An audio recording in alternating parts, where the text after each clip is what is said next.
This program provides education, not advice. Sponsors pay a fee for endorsements and interviews. See the truthayf.com disclosure page for details. This is where technology, innovation, and personal finance come together. This is The Truth About Your Future with Rick Edelman. Brought to you by Global X ETFs, dedicated to providing investors with unexplored intelligent solutions, and by Invesco QQQ. Anyone can become an agent of innovation with Invesco QQQ. Invesco Distributors, Inc.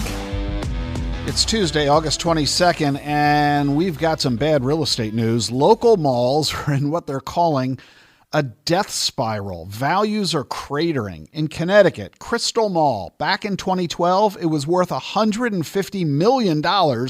It just sold for $9.5 million. Older low-end malls are down 50% or more in value. Some of them are down 70% since 2016. Here's the crux of it. There's $14 billion worth of mortgages on these malls that are coming due in the next 12 months, and all of those landlords are going to have to refinance at today's higher rates. At the very moment, their rental income is down. 20% of all malls are underwater, meaning they owe more on the mortgages than what the properties are worth. In Muncie, Indiana, a mall with a $31 million loan was just appraised for $6 million. Back in 2015, it was appraised for $73 million. In New Jersey, Woodbridge Center is a 1.1 million square foot mall. It was appraised earlier this year for $86 million, down 76% from its appraisal back in 2014, and it owes $250 million on its mortgages. Large anchors like Macy's, JCPenney, Sears, they closed almost 900 stores since 2018. That's creating what people are calling in the industry a death spiral. When you lose the anchor tenant, other stores leave. And that means consumers quit coming because there's nobody there worth visiting. And that causes more stores to close. Eventually, the mall shuts down. Malls have to figure out new ways to reinvent themselves, and they are. Some of them are converting to nursing homes, others to condos. Some are creating entertainment venues. And while previous investors have been losing money, it creates opportunities for new investors. These malls are all in suburban areas. That's creating a problem for their local economies, not just cities that are struggling with real estate, suburban areas as well. Remote work is also hurting suburban commercial real estate too. In Arlington, Virginia, just across the river from Washington, D.C., a 5-story office tower was just sold for $60 million. The seller back in 2014 had paid $90 million for it. It's not just the investors who are losing money, so is the county in Arlington. The old owners, they paid $1 million a year in taxes, but the new owners, they're only going to pay $760,000. Because of the lower assessed value. That means trouble for the county's budget. In nearby Crystal City, which is really close to the Pentagon and Reagan National Airport, there are millions of square feet of commercial office space on the market. But that's just office space, right? Apartments are still fine, because even if people aren't going to the office, they're still living in their apartments. Nope. Apartment buildings are also starting to show signs of trouble. The problem is not lack of demand. The problem is interest rates. Most apartment buildings in the country were financed over the past 10 years when interest rates were near zero. Those loans are now coming due. The landlords have to refinance at today's rates.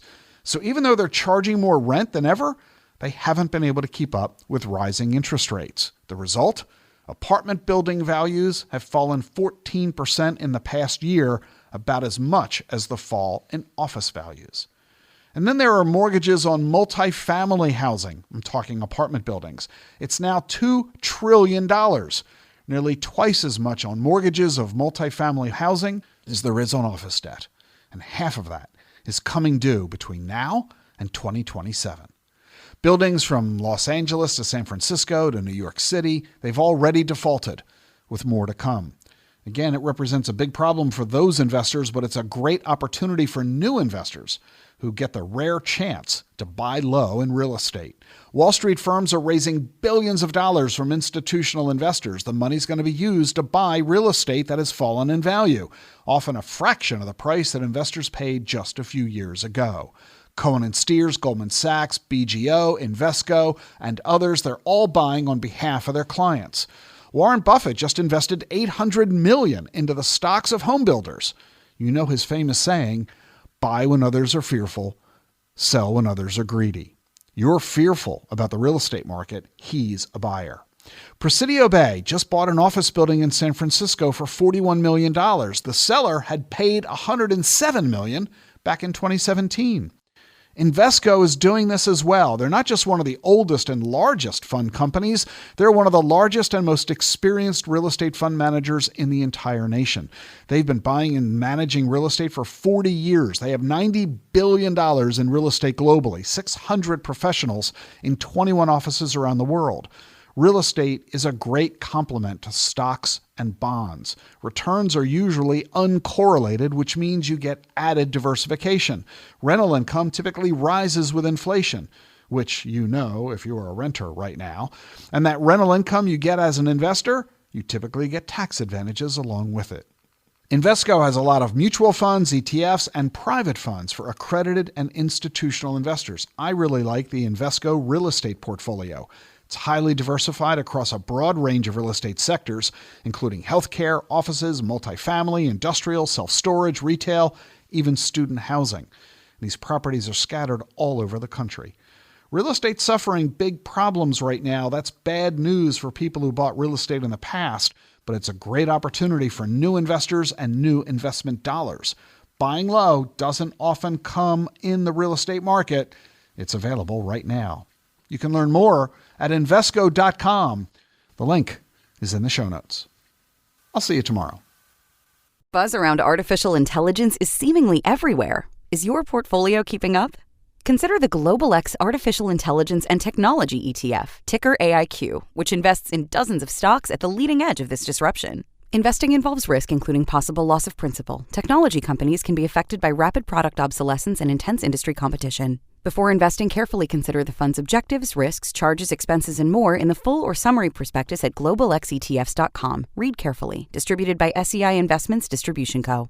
Support for Rick Edelman's podcast comes from Invesco QQQ. Meet Henry, an everyday person who enjoys reading science fiction, keeping in shape at the gym, and spending time with family. He also participates in progress by investing in a fund that supports innovative ideas. Invesco QQQ ETF allows you access to innovators of the NASDAQ 100, so you don't have to be a rocket scientist to help push progress forward. Anyone can become an agent of innovation. Learn more at Invesco.com/QQQ.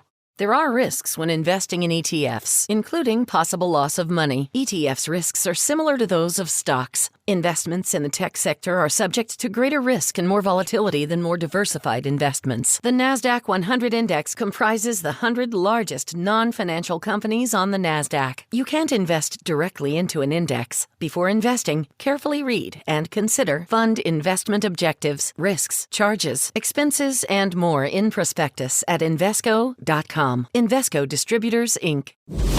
Making the complex simple. Insights you can only get right here. This is the truth about your future with Rick Edelman.